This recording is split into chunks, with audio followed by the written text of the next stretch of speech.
Assalamualaikum warahmatullahi wabarakatuh.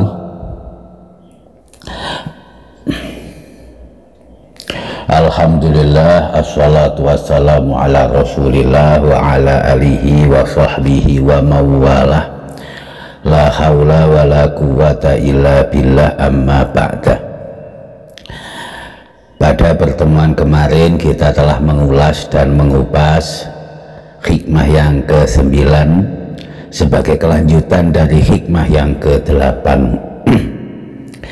Maka hikmah yang ke-10 yang akan kita ulas pada kesempatan pertemuan pagi hari ini, insya Allah juga masih merupakan rangkaian dan kelanjutan dari hikmah yang ke-9 itu. Hikmah yang ke-10 ini tentang ikhlas, sesuatu yang sangat sulit dan tidak mudah untuk digapai dan dimiliki oleh seorang hamba-hamba Allah. Rekan-rekan pengajian Al-Hikam yang saya muliakan, dari 9 hikmah yang sudah kita lalui, maka kita mengetahui bersama bahwa ternyata setiap hikmah itu pasti ada dalil syar'inya, pasti ada ayat-ayat Quran, firman Allah yang dijadikan sebagai sandaran dan landasan kenapa hikmah itu muncul, dan didukung oleh hadis Rasulullah maupun athar dari sahabat dan as-salafus sholih, bagaimana hikmah-hikmah dari setiap hikmah yang ada dalam Al-Hikam Al-Athaiyah ini bisa disampaikan oleh Ibnu Athaillah As-Sakandari. Dengan demikian maka tidak terlepas dari syariat, maka amalan-amalan yang sifatnya kalbu batin, amalan-amalan hati ini tetap mempunyai dasar-dasar syariat, seperti halnya al-ikhlas yang akan kita ulas pada pagi hari ini. Mari kita mulai rekan-rekan untuk memberikan penjelasan dan mempelajari hikmah yang ke-10 dari Al-Hikam Al-Athaiyah ini. Bismillahirrahmanirrahim. Subhanaka la ilma lana illa ma 'allamtana innaka antal alimul hakim. Qala al-musannif Ibnu Athaillah As-Sakandari, al-a'malu suwarun qa'imatun wa arwahuha wujudu sirril ikhlasi fiha.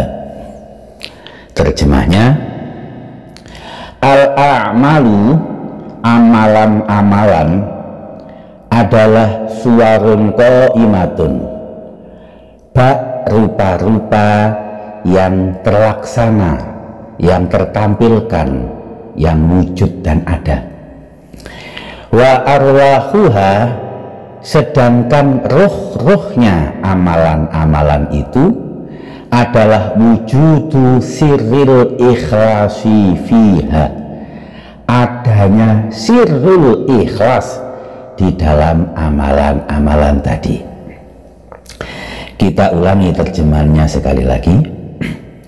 Al-a'malu suwarun qa'imatun, amalan-amalan ibadah yang dilakukan oleh hamba-hamba Allah. Suwarun itu dari surah, surah itu gambar, berarti gambar itu kan nampak. Jadi kalau ada gambar itu pasti bisa dilihat, bisa ditengok. Suwarun, rupa-rupa seperti gambar. Qaimatun, yang terlaksana, ada, bukan wacana tapi terlaksana, qaimah. Nah, kalau amalan-amalan adalah suwarun qaimah, kelanjutannya wa arwahuha wujudu sirril ikhlasi, roh-rohnya amalan-amalan tadi adalah wujudu siril ikhlasi, adanya sirul ikhlas, ikhlas yang siri, sebuah siri yang bernama ikhlas. Itu terjemahan dari hikmah yang ke-10.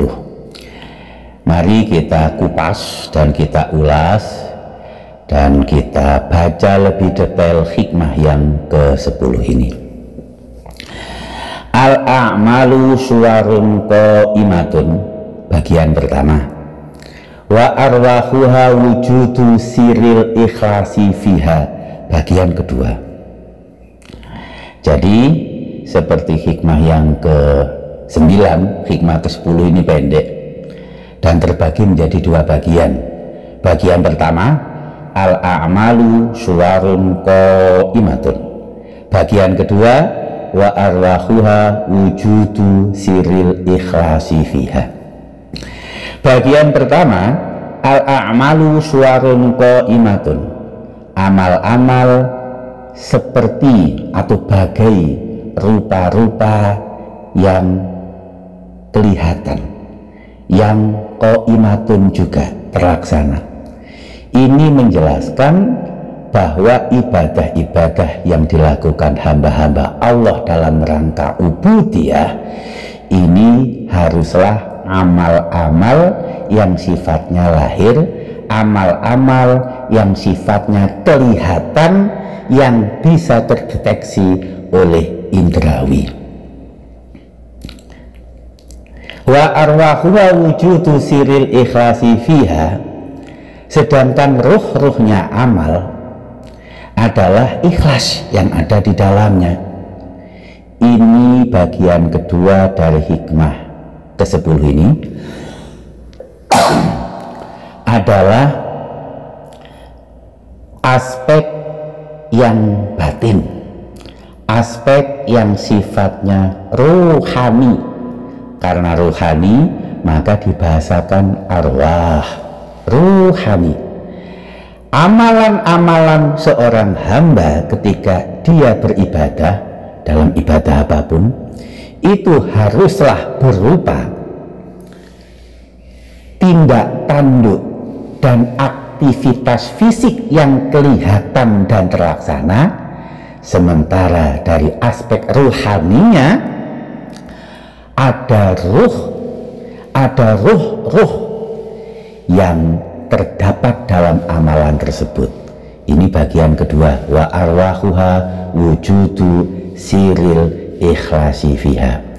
Rekan-rekan pengajian Al-Hikam yang saya muliakan, lagi-lagi Ibnu Athaillah As-Sakandari menegaskan bahwa dalam beribadah kepada Allah dalam rangka ubudiyah kepadanya tidak cukup dengan amalan batin, tetapi harus juga terlaksana amalan lahir. Tidak bisa hanya satu aspek, batin saja tidak bisa, lahir saja juga tidak sempurna. Dua-duanya harus terlaksana, dua-duanya harus dikerjakan. Sehingga Syekh Ahmad Zarruq mengatakan, la ibrata bi suratin la ruha fiha.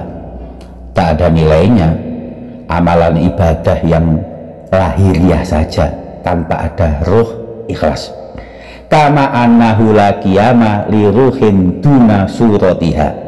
Seperti halnya tak bisa dianggap ada hanya berupa ruh yang berupa ikhlas tanpa ada surah atau tanpa ada media, tanpa ada amalan lahiriah yang membersamainya.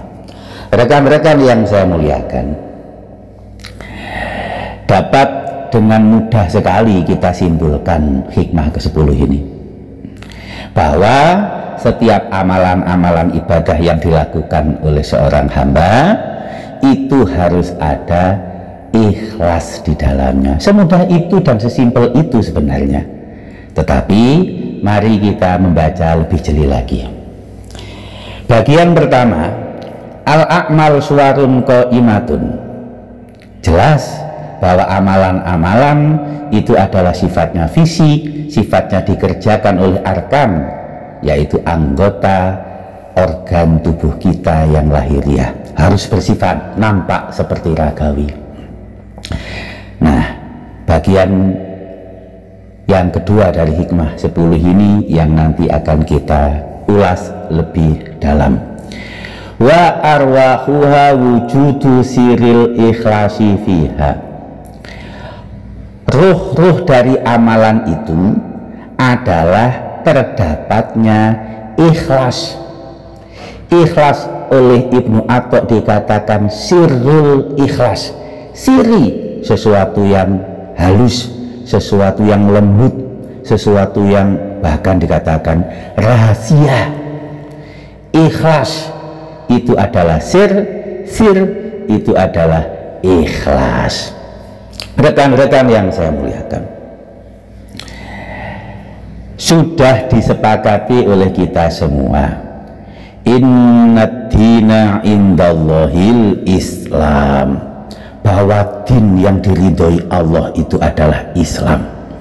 Sudahlah kita mufakat juga, wa ma khalaqtul jinna wal insa illa liya'budun. Sudah sepakat bahwa jin dan manusia itu diciptakan semata-mata adalah untuk beribadah kepadanya. Kalau dikatakan bahwa din, agama itu adalah Islam yang diridhoi Allah, nyatanya dalam banyak ayat Allah menjelaskan bahwa din itu haruslah khalis, tulus, murni. Ikhlas artinya murni, khalis artinya murni, tidak tercampuri dan tidak terkotori oleh apapun. Kalau terkotori namanya tidak khalis. Maka firman Allah dalam Az-Zumar ayat 3, ala lillahid dinul khalis. Dan ingatlah, bagi Allah ad-din al-khalis, bahwa din itu harus khalis. Dalam firman lain Allah menggabungkan antara din dan ubudiyah, antara teknis ibadah dan prinsip dalam kitab berdin. Itu digabungkan oleh Allah. Sering kita baca, wa ma umiru illa liya'budullaha mukhlishina lahuddin. Coba, dan tiadalah mereka diperintah kecuali liya'budu, menyembah Allah, mukhlishina, secara khalis, secara ikhlas, lahuddina, dan itu adalah din untuk Allah Subhanahu wa ta'ala. Rekan-rekan yang saya muliakan, dalam proporsi yang umum kita menyebut bahwa prinsip kehidupan yang diajarkan oleh Rasulullah kepada kita itu adalah dinul Islam. Dalam prinsip-prinsip teknis dalam pelaksanaan sebagai implementasi daripada din, itu ada dalam ibadah-ibadah kita.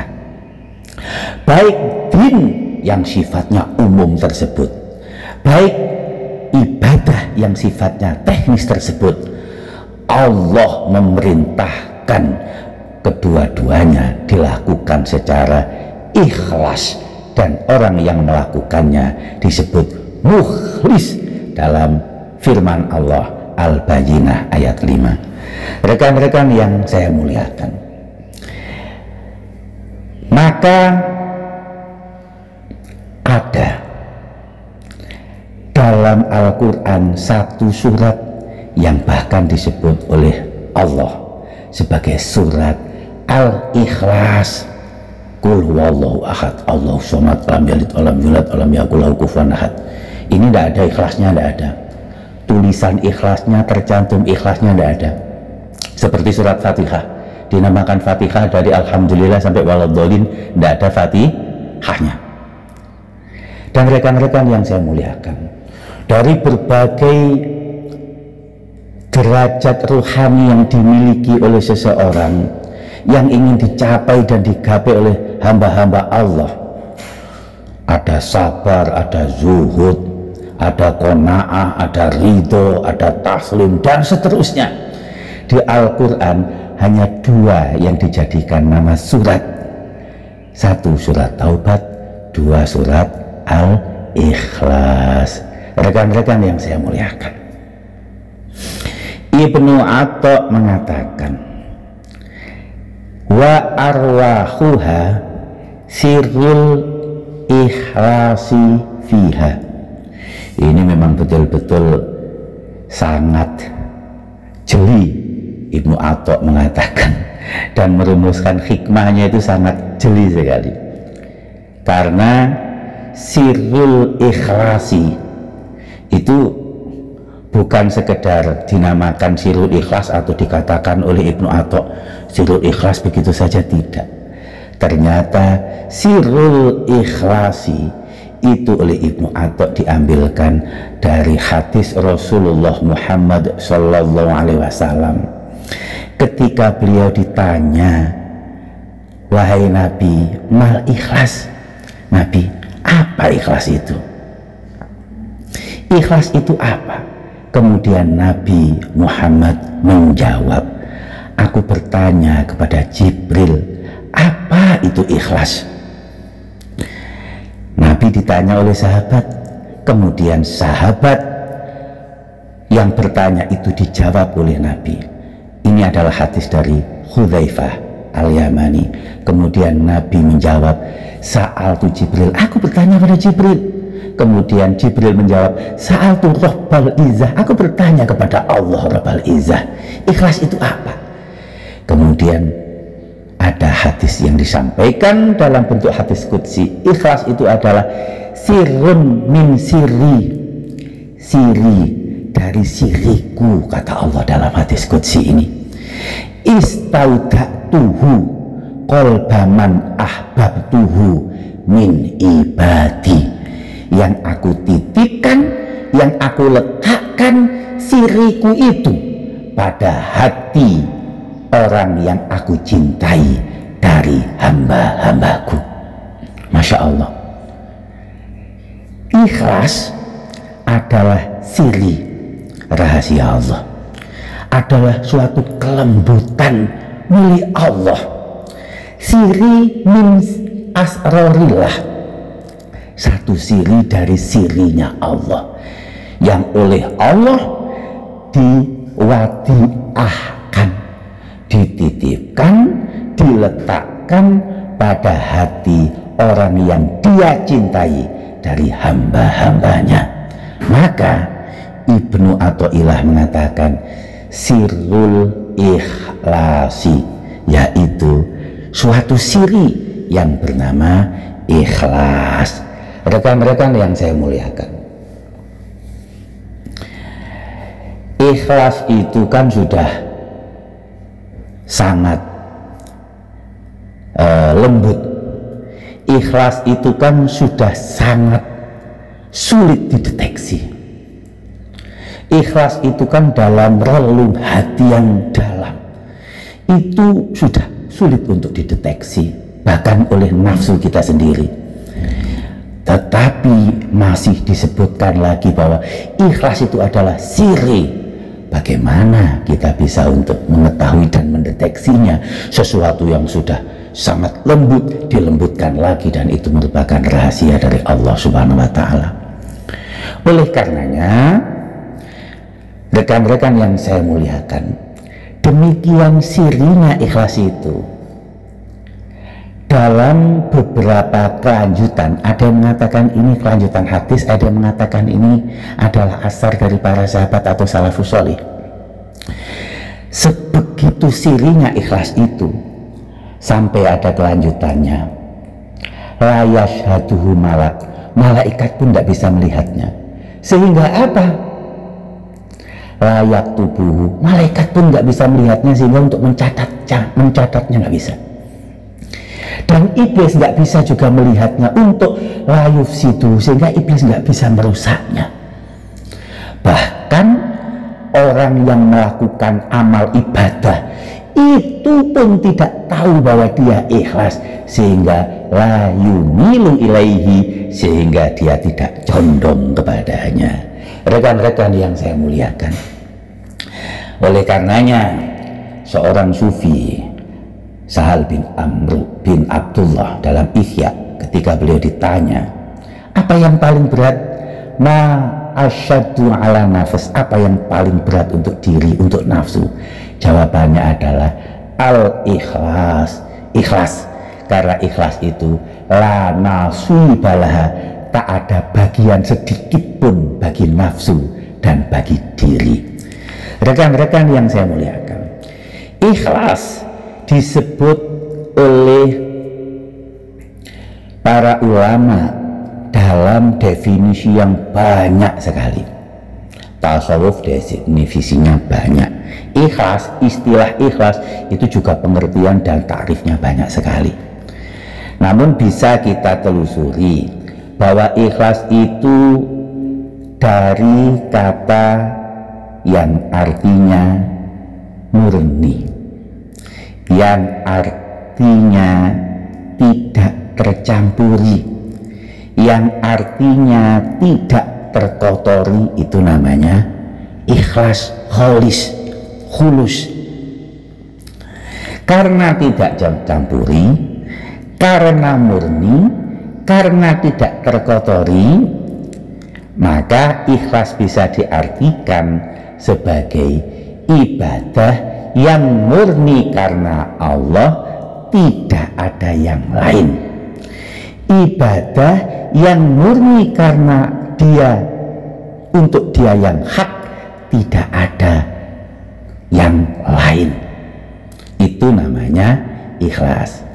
Akan tetapi rekan-rekan yang saya muliakan, banyak sekali pembagian-pembagian ikhlas, banyak pembagian-pembagian ikhlas, sehingga ikhlas itu hasba rutbatil abid, kata Ibnu Bat, sesuai dengan kemampuan dan derajat seorang hamba. Maka kalau antum buka referensi tentang ikhlas ini, banyak sekali pembagian-pembagian ikhlas menurut orang yang melaksanakan ibadah dan amalan-amalannya. Kita contohkan yang paling mudah ya. Ada orang melakukan sholat duha contohnya saja, karena Allah, juga untuk rezekinya lancar, itu ikhlas apa enggak? Kalau menurut mayoritas ulama, terutama ulama fikih biasanya, ya tetap ikhlas, tapi ikhlasnya awam. Apakah juga bisa dinamakan ikhlas ketika orang sholat fardu yang memang betul-betul sesungguhnya adalah perintah Allah, bertujuan ia selamat dari neraka dan mendapatkan surga? Ya ikhlas juga menurut mayoritas ulama, tetapi biasanya ulama-ulama yang fikih. Dan ini semua sesungguhnya adalah betapa welasnya Allah, betapa mudahnya agama ini, bahwa agama ini berdasarkan samahah, bahwa Allah itu yuridul yusra wala yuridul usr. Sesungguhnya itu dasarnya. Bahkan ibadah yang masih ada keinginan-keinginan, bukan al-kholiq yang dia tuju, masih ada campuran makhluknya, itu pun ikhlas. Tetapi semuanya sepakat itu ikhlas dalam martabatul awam, ikhlas dalam martabat yang dimiliki oleh orang yang umum, oleh kebanyakan orang dong berarti ya, namanya saja umum. Nah sekarang ikhlas seperti apa yang seharusnya? Ikhlas seperti apa yang sesungguhnya murni? Ikhlas seperti apa yang sesungguhnya harus dicapai, sehingga memang kholison, sehingga mukhlis, sehingga ikhlas itu punya arti yang sesungguhnya dan sesuai dengan parameter ikhlas, yaitu murni, maka disebutkan banyak sekali diantaranya. Kita baca at-tawaki amulakhalatil khalqi.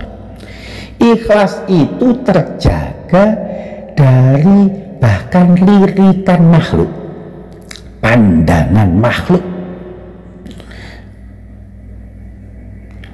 Ikhlas itu juga diartikan apa?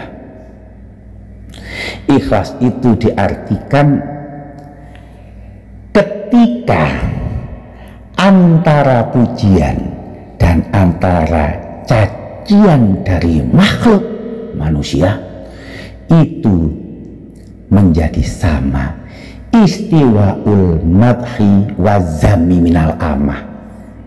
Jadi antara dipuji dan antara dicaci sama. Nisyanu ru'yatil a'mali fil a'mali. Dan orang yang ikhlas itu dia memurnikan amal ibadahnya karena Allah, bahkan dalam tahapan tertentu dia lupa pada ikhlasnya. Dia tidak lagi melihat amalnya, karena yang dia lihat adalah Allah. Karena dia tahu bahwa dia beramal itu karena Allah.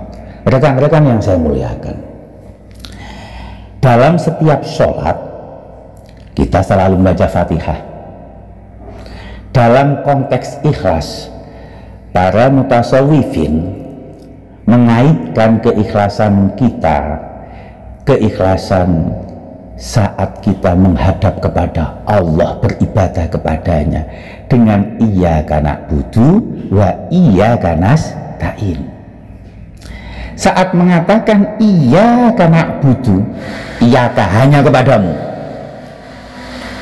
kami menyembah, maka dalam derajat tersebut seorang hamba memberikan dan mendedikasikan ibadah dan amalannya untuk Allah. Na'budu, iyyaka na'budu, itu namanya adalah sebuah ikhlas yang lillah. Dan ketika wa iyyaka nasta'in, hanya kepadamu kami meminta pertolongan, itu adalah ikhlas yang billah. Jadi iyyaka na'budu lillah ini adalah mengalihkan dan menghindari semua pandangan makhluk kepadanya dalam menilai amal-amalnya. Sudah tidak peduli, sudah tidak ada rasa lagi terhadap pandangan makhluk terhadap amal dan ibadah yang dia kerjakan. Itu namanya apa? At-tawaki an mulakhalatil khalqi. Sudah lepas murni dari kotoran yang berupa pandangan makhluk. Itu derajatnya adalah ikhlas yang lillah. Begitu naik derajatnya iyyaka nasta'in, bahkan dia tidak merasa amalannya itu terlaksana oleh kekuatannya, tetapi oleh aunilah, pertolongan Allah, bitaufikillah, semata-mata karena ditolong oleh Allah dia bisa sujud, dia bisa rukuk. Maka itu adalah derajat ikhlas yang disebut dengan billah. Kalau iyyaka na'budu itu makomnya ahli la ilaha illallah, iyyaka nasta'inu makomnya ahli la haula wala quwata illa billah. Rekan-rekan yang saya muliakan, tentu ya kita ukur sendiri kita, apakah kita dalam derajat orang yang masih awam Apakah derajat iyyaka na'budu yang disebut ini sebagai ahli orang-orang yang la ilaha illallah, ataukah yang sudah iyyaka nasta'inu, orang-orang yang sudah menyebutkan dirinya lebur dalam la haula wala quwata illa billah. Istilah saja ya. Derajat iyyaka na'budu itu derajatnya abidin, ada yang mengatakan derajatnya salikin, ini hanya istilah. Iyyaka nasta'inu itu derajatnya mutaqarribin, itu hanyalah istilah. Akan tetapi penjelasan tentang ikhlas ini tentu tidak satu. Penjelasan tentang ikhlas ini tidak bisa dirumuskan dalam kata-kata yang sederhana dan mudah. Rekan-rekan yang saya muliakan, dalam Al-Quran Allah menyebutkan bahwa satu-satunya kelompok yang selamat dari rayuan iblis itu ya hanya orang yang ikhlas. Hanya orang yang ikhlas. Illa ibadaka minhumul mukhlasin. Ketika iblis mengancam keturunan Adam di hadapan Allah, dia mengatakan bahwa la'ughwiyannahum, aku pasti akan menyesatkan mereka ya Allah. Lucunya iblis itu kok juga mengatakan fabi iza tika ya. Jadi dengan izamu ya Allah, aku akan sesatkan keturunan Adam itu. Yang selamat siapa? Illa ibadaka minhumul mukhlasin, kecuali hamba-hambamu yang mukhlas. Rekan-rekan yang saya muliakan, maka tidak bisa tidak, ikhlas itu harus menghidupkan amalan-amalan yang dikerjakan oleh kita. Karena tanpa ada ikhlas, seperti halnya jasad tanpa ruh, dia tidak hidup, tidak berguna. Demikian jaga ruh itu nggak mungkin ada kecuali ada amalan yang kita kerjakan. Maka dua-duanya itu digabungkan, itulah mengantarkan seseorang untuk menjadi orang yang mukhlis. Bukankah Allah juga mengatakan bahwa wa ma umir illa liya'budu mukhlisina lahuddin. Mukhlis dalam firman lain, kalau mukhlisin itu sifatnya jamak, Allah juga berfirman, qul inni umirtu an a'budallaha mukhlisa lahuddin. Jadi lagi-lagi selalu ada antara ubudiyah dan din. Teknisnya ibadah, kerangka luasnya din, itu semuanya tetap mukhlis. Dalam Az-Zumar 11 Allah, saya ulangi, qul inni umirtu an a'budallaha mukhlisa. Katakanlah wahai Muhammad, sesungguhnya aku diperintahkan untuk menyembah Allah mukhlisa, sebagai orang yang ikhlas, lahuddin, hanya untuk Allah lah din. Rekan-rekan yang saya muliakan, ketika seseorang mampu untuk mengalihkan semua pandangan makhluk, istiwaul madhi wa zami, sama baginya pujian dan cacian, dia tidak lagi memerlukan dan berkeinginan ada validasi dari makhluk, tak lagi perlu pengakuan dari makhluk, tak lagi perlu atensi dan perhatian dari makhluk, yang kemudian kita katakan sebagai ahli dan derajat iyyaka na'budu. Itu namanya orang yang mukhlis.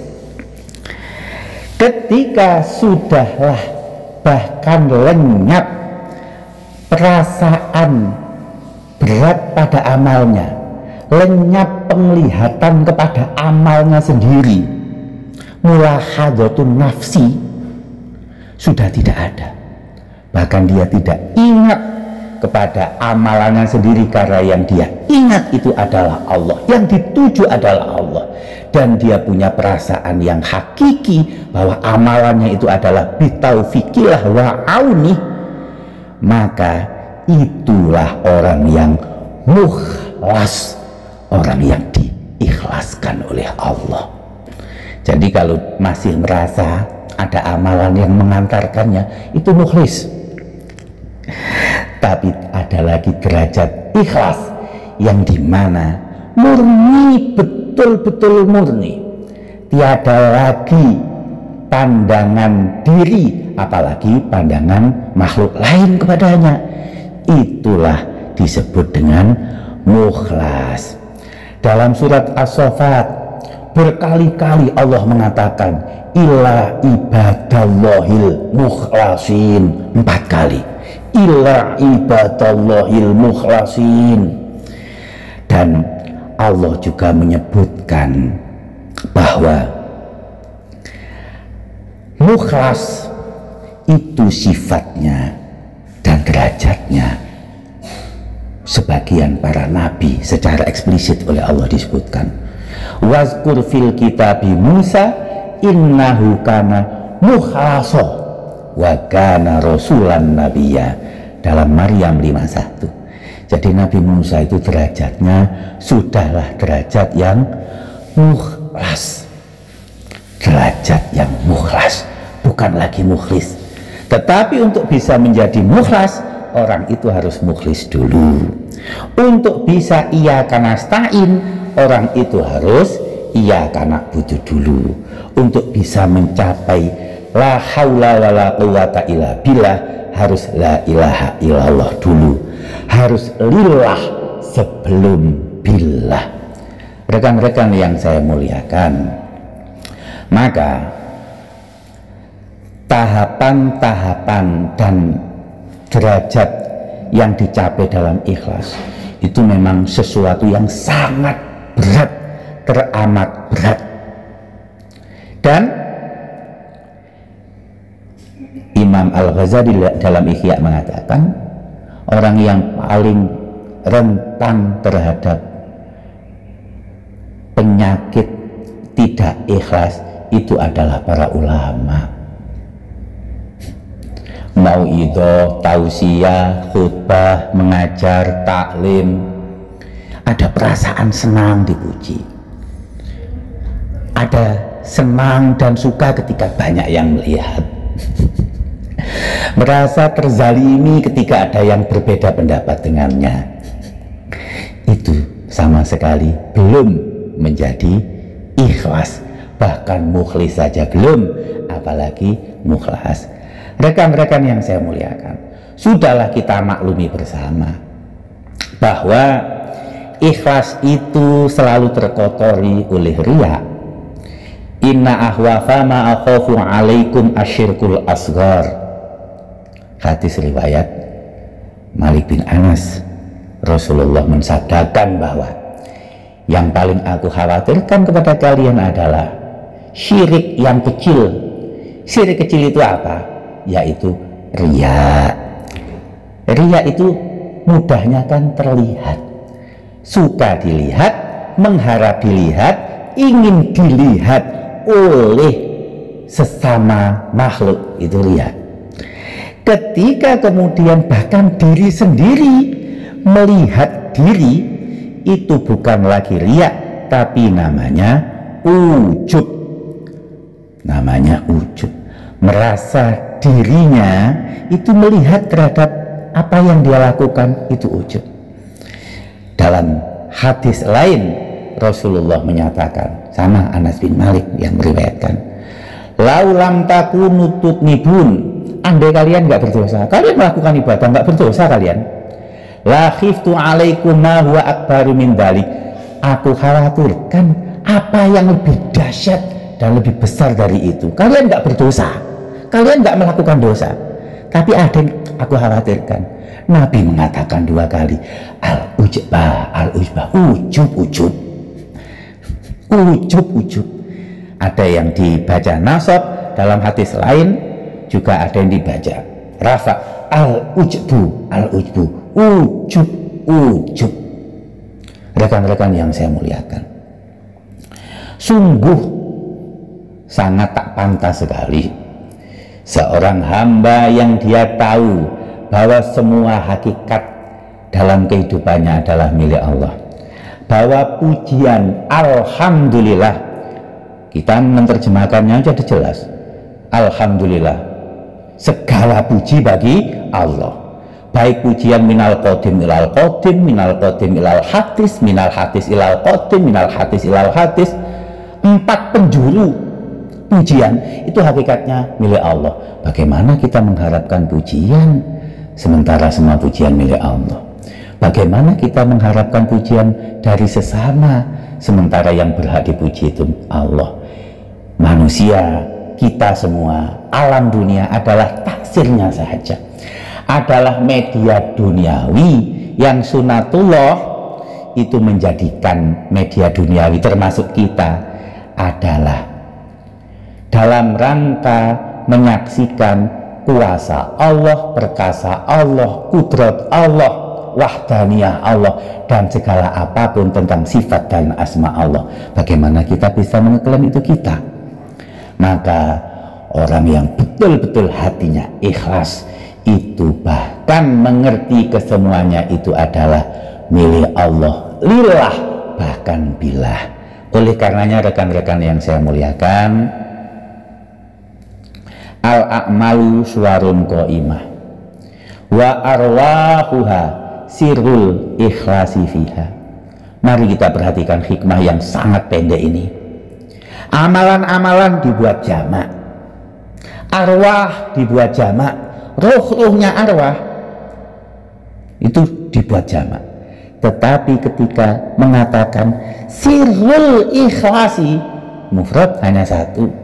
Karena mau ibadah apapun, mau ibadah mahdoh, ibadah ghairu mahdoh, fardu ataupun ibadah sunnah, mulai ibadah badaniyah maupun ibadah maliyah, berbagai ibadah itu semuanya punya ruh, punya ruh, punya ruh. Tetapi hakikat daripada ruh itu hanya satu, yaitu ikhlas.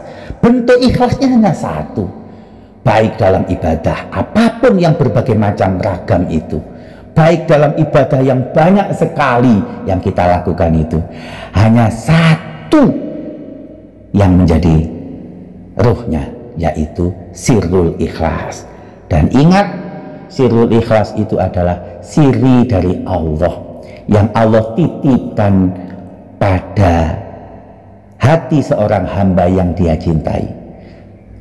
Allah mengatakan dalam hadis qudsi itu kan, aku titipkan, aku letakkan. Maka bisa jadi kadang ikhlas, kadang enggak, kadang oleh Allah ditetapkan dan diletakkan, kadang oleh Allah diambil. Maka ikhlas itu kadang datang dan kadang pergi, kadang ada dan kadang tiada. Rekan-rekan yang saya muliakan, ikhlas yang ada dalam hati itulah ruh sesungguhnya dari amalan badan yang kita lakukan.